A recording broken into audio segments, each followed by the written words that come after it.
안녕하세요. 이윤석 손해상의사입니다. 자, 오늘은 직장유암종으로 일반암 진단비 및 CI보험에서 중대한암 진단비를 보상받은 사례 알아보도록 하겠습니다. 물론 제가 직접 진행했던 사례였고요.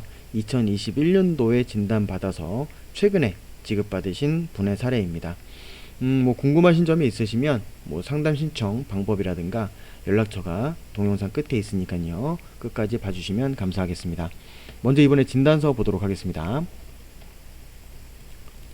이번에 2021년도에 직장 내시경 검사 결과 내시경 검사를 하다가 이렇게 유암종이 발견됐습니다. 진단서에 직장 유암종, 행동양식 불명이라고 되어 있죠. 같은 용어로 신경 내분비 종양도 직장 유암종과 같은 의미입니다. 코드는 D37.5로 진단이 됐고요. 이분이 직장 경하 용종 절제술 후 상기 진단됐습니다. 보통 용종 절제를 하게 되면 그 절제한 용종에 대한 조직 검사를 하고 그 조직 검사 결과를 토대로 주치 선생님이 이렇게 코드를 내리게 됩니다. 의무 기록 볼까요? 먼저 임상이가 그 내시경 검사 이후에 내온 소견은 RONET라고 나왔습니다. 이건 R로는 룰 아웃이라는 간주된다는 거고요.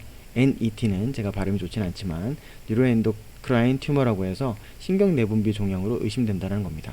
그럼 확진을 위해서 조직검사 결과지를 봐야 되겠죠.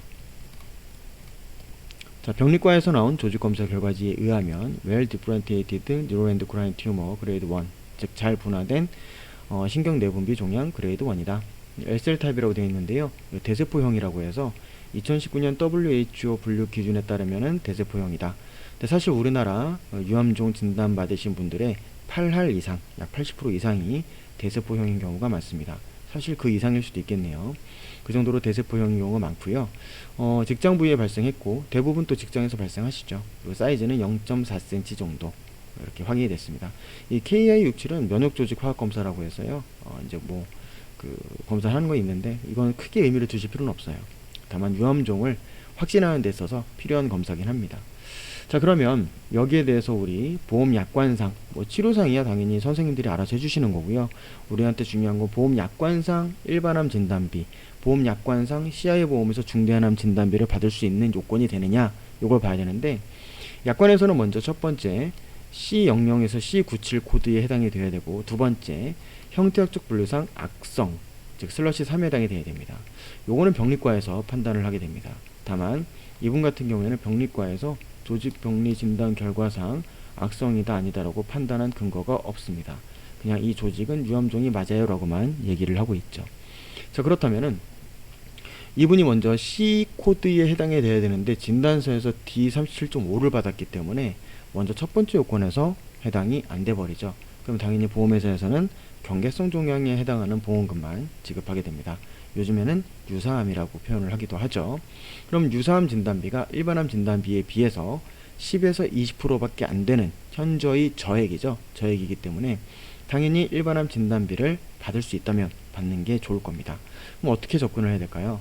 이 두 가지 요건에 부합되기 위해서는 먼저 조직검사 결과 병리학과에서 검토했을 때 이게 악성에 해당되는지 여부부터 판단을 해야 됩니다. 보시면 우선 이분한테 위임받아서 제가 처리를 했던 부분은 먼저 병리과에 자문을 보냈습니다.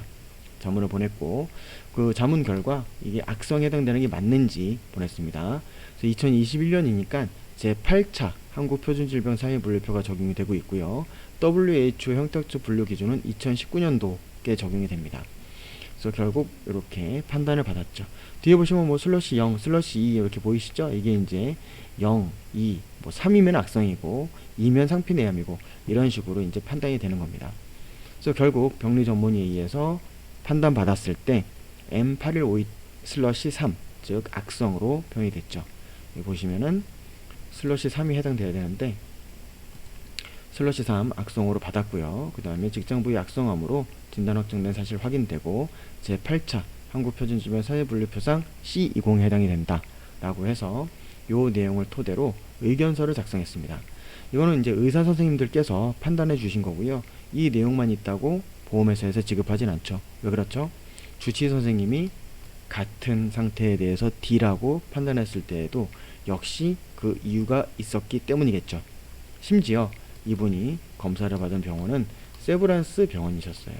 우리나라에서 내놓으라 한다는 병원의 선생님 주치의께서 D37.5로 코드를 내려주셨으니 쉽지는 않았을 걸로 생각이 됩니다.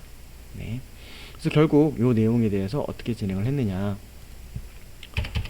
뭐 똑같은 뭐 프로세스긴 하지만은 병리과에서 병리과 전문의분에게 아까 보셨던 것처럼 자문을 받았죠. 그래서 악성이 맞고 C20이다. 자, 근데 지금 현재 의사들마다 의견이 다르잖아요. 아까 봤던 진단서만 보더라도 D37.5였죠. 그러면 이제 의학적 판단이 아닌 법률적 판단을 해야 되겠죠. 왜냐하면 약관상 암에 대한 요건은 약관에서 정해놓은 요건일 뿐이고, 약관에 대한 요건이 맞는지 아닌지 판단해 보려면 법률적 판단을 해야 되기 때문이겠죠. 그럼 법률적 판단으로 봤을 때 가장 우선시 되는 거는 우선 판례일 겁니다. 판례. 근데 아시는 분들은 아시겠지만 대법원 판례에서 소비자 손을 들어줬죠. 2번 정도 지급해라 라고 얘기를 했는데, 그럼에도 불구하고 왜 신청을 하면 심사를 하고 시간이 걸리고 D37.5라서 소외감밖에 못 주겠다고, 유사함밖에 못 주겠다고 얘기를 할까요? 이 판례 자체는요, 어떤 사례였냐면 이 분이 치료병원에서 C20으로 진단을 받았어요. 받았는데 보험회사 자문 결과 보험회사 자문위는 D37.5라고 내렸던 사례였어요. 그럼 당연히 주치의 선생님이 이렇게 판단을 했으니 약관상 C20에도 해당이 되고 형태학적 분류상도 슬러시 3이니까 보험금을 지급하는 게 타당하다라는 대법원 판례입니다. 근데 대부분 경우는 어떻죠? 이분은 굉장히 예외적인 경우셨고, 대부분은 주치의 선생님이 D37.5를 얘기하죠. 대부분. 그러다 보니까 사례가 좀 달라요. 그래서 보험회사가 이 내용을 얘기하는 겁니다. 사례가 다릅니다. 그렇기 때문에 여기에 될 건 아니다, 이렇게 주장을 합니다. 그럼에도 불구하고 이 판례는 사실관계도 중요하겠지만 그 취지도 있겠죠. 왜 이렇게 판단했는지에 대한 취지를 유심히 들여다볼 필요가 있습니다. 그래서 판례의 취지를 봤을 때 제가 보는 관점에서는, 제가 뭐 법관은 아니지만 제가 보는 관점에서는 그 사실관계도 중요했겠지만은 약관상 형태학적 분류상 악성을 더 중요하게 본다 라는 생각을 했어요. 왜 그러냐면 방광암 같은 경우에는 주치의 선생님들이 대부분 C코드로 주세요. 근데 병리과에서 판단하면 기계적으로 분류가 되면 상피내암으로 나와야 다. 어쩔 수가 없어요, 이거는. 그러면 전부 거기에 대해서 일반암 진단비를 안 주거든요. 안 주고 법원에서도 그렇게 판단하고 있어요. 그럼 그 어떤 사례에 대한 내용을 뒤집어서 취지를 검토해 본다면 형태학적 분류를 기준으로 주는 게 맞지 않을까라는 게 제 주관입니다. 그래서 이렇게 주장을 하고 있고요. 거기에 따른 의견서를 작성해서 제출을 했습니다. 그랬더니 보험회사에서는 당연히 심사가 나왔고, 여기에 대해서 뭐 주니 마니 우리는 뭐 다른 회사 주는 거 보고 따라서 뭐 결정하겠다, 뭐 이런 회사도 있었고요. 근데 결론적으로 일반암 진단비 한 건을 수령했고 한 달 넘게 걸렸습니다. 그다음에 CI보험 중대한암 진단비도 한 건은 받았어요.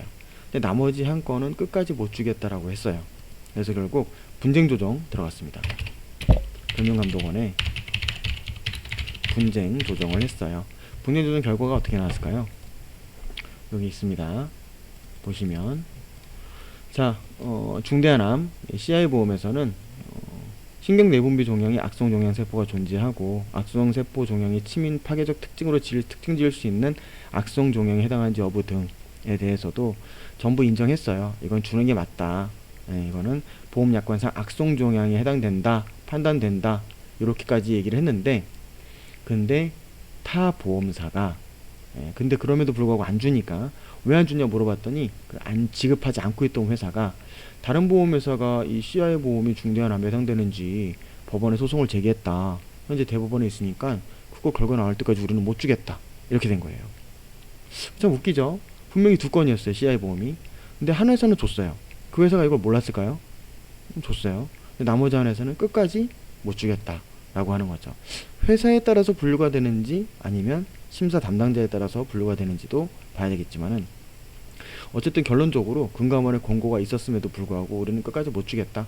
대법원에서 결론 나오는 거 보면은 이걸 한번 봐서 결정할게 라고 하는데, 좀 더 재밌는 게 뭐냐면 이렇게 나와 있습니다. 소송 판결에서 만약에 그 회사가 지면은 지급할게요가 아니라 해당 소송의 판결에 따라서 귀하의 보험금 지급 여부를 결정하겠다.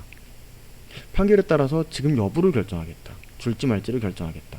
그러면 소송에서 소비자가 이겨도 지급을 안 할 수도 있다 라는 거를 내포하고 있죠. 왜 그럴까요? 이 소송을 자세히 들여다보면은요, 이 지금 소송 자체가 원래 대법원에서 보험회사가 졌어요. 져서 파기환송을 2심으로 보냈거든요. 근데 웃긴 게 그 2심에서 다시 보험회사가 상고로 또 한 거예요. 재상고를 한 거죠. 그래서 지금 대법원에서 계류 중인데 2019년도 사건 번호를 달고 아직까지 계류 중입니다. 그래서 법원에 전화해서 담당자랑 통화까지 해봤는데 아직 언제 끝날지 알 수가 없대요. 왜 시간을 끌까요? 저는 솔직히 이 소멸시효가 딱 생각이 났거든요. 이 소멸시효 3년이 지나면 보험금 받을 수가 없죠. 근데 이 소송이 끝나고 나면 우리가 알아서 줄게 라는 것은 약속일 뿐이기 때문에, 구두상의 약속일 뿐이기 때문에 법률에서 소멸시효 중단 사유가 되지 못합니다. 시간 끌 만큼 끌고 소멸시효 지난 건 안 줘도 됩니다 라고 했던 게 자살보험금에서 그런 사례가 있었기 때문에 우리는 학습 초과에 따라서 그런 생각을 가지고 시간을 끄는 게 아닌가 라는 생각이 좀 듭니다.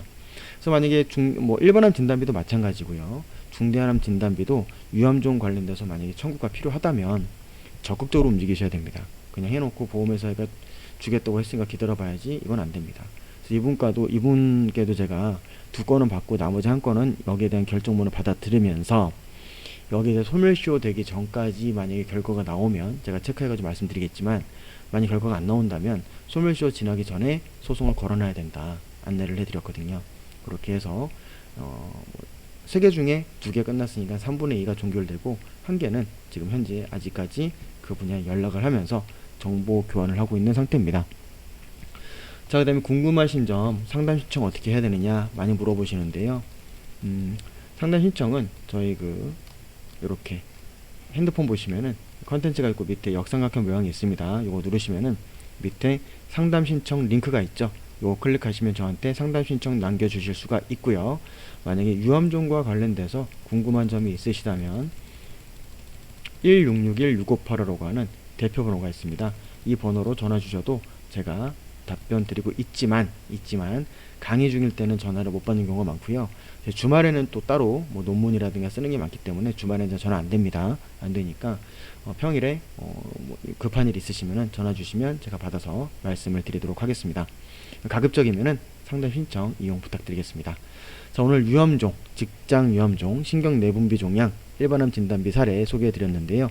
유익한 정보가 되셨으면 좋겠네요. 오늘도 좋은 하루 되십시오.